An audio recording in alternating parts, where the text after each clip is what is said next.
શું તમને પણ કમરમાં અસહ્ય દુખાવો થાય છે? જ્યારે તમે ઊભા રહો છો કે ચાલો છો ત્યારે જીમ નીકળી જાય, પણ જેવું પલંગ પર સૂઈ જાઓ કે તરત જ શાંતિ થઈ જાય? આવી સ્થિતિમાં તમે દોડીને MRI કરાવો છો અને આશા રાખો છો કે બધું જ એમાં સ્પષ્ટ થઈ જશે. પણ સાહેબ, અહીં જ એક મોટો વિરોધાભાસ છે જે તમારે સમજવો પડશે. યાદ રાખો, તમારો MRI રિપોર્ટ એ ઊભી ગાડીનો રિપોર્ટ અને ચાલતી ગાડીની તકલીફ જેવો છે. વિચારો કે તમારી ગાડી જ્યારે 60ની સ્પીડ પર દોડે છે ત્યારે જ તેમાંથી અવાજ આવે છે.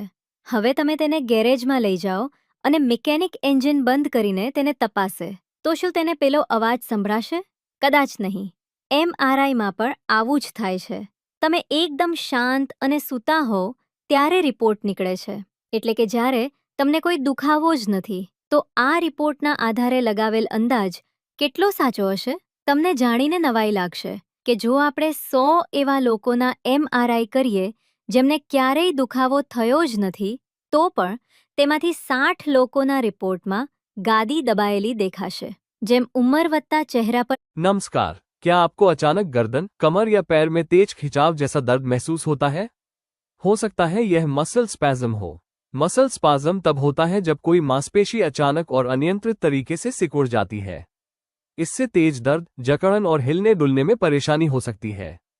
इसके कई कारण हो सकते हैं, जैसे गलत पोस्चर में लंबे समय तक बैठना, अचानक भारी वजन उठाना, शरीर में पानी की कमी या मांसपेशियों की अधिक थकान। मसल स्पाज्म आमतौर पर गर्दन, कंधे, कमर और पिंडली की मांसपेशियों में देखा जाता है।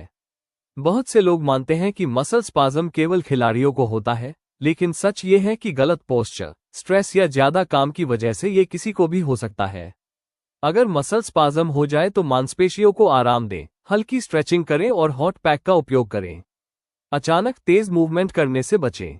फिजियोथेरेपी मसल स्पाज्म के इलाज में बहुत प्रभावी होती है। इसमें मैनुअल थेरेपी, स्ट्रेचिंग और स्ट्रेंथनिंग एक्सरसाइजेस की मदद से दर्द कम किया जाता है और मांसपेशियों को आराम मिलता है। मसल स्पाज्म को नजरअंदाज न करें, क्योंकि समय पर इलाज न मिलने पर यह क्रोनिक पेन में बदल सकता है। શું તમને એક બાજુ સૂવામાં તકલીફ પડે છે? જો તમારી કમર કે છાતીનો ભાગ એક તરફ ખસેલો લાગે તો આ સ્કોલિયોસિસ હોઈ શકે છે. આ સમસ્યામાં ખભાનું અસંતુલન અને શરીરનું એક તરફ નમવું સામાન્ય લક્ષણો છે. ફિઝિયોથેરાપી અને ખાસ કરેક્ટિવ એક્સરસાઇઝ દ્વારા કરોડરજ્જુના વળાંકને ફરીથી મૂળ સ્થિતિમાં પાછો લાવી શકાય છે. સમયસરની સારવારથી તમારા પોસ્ચર અને આત્મવિશ્વાસમાં મોટો સુધારો શક્ય છે. આજે જ નિષ્ણાત ફિઝિયોથેરાપિસ્ટની સલાહ લો.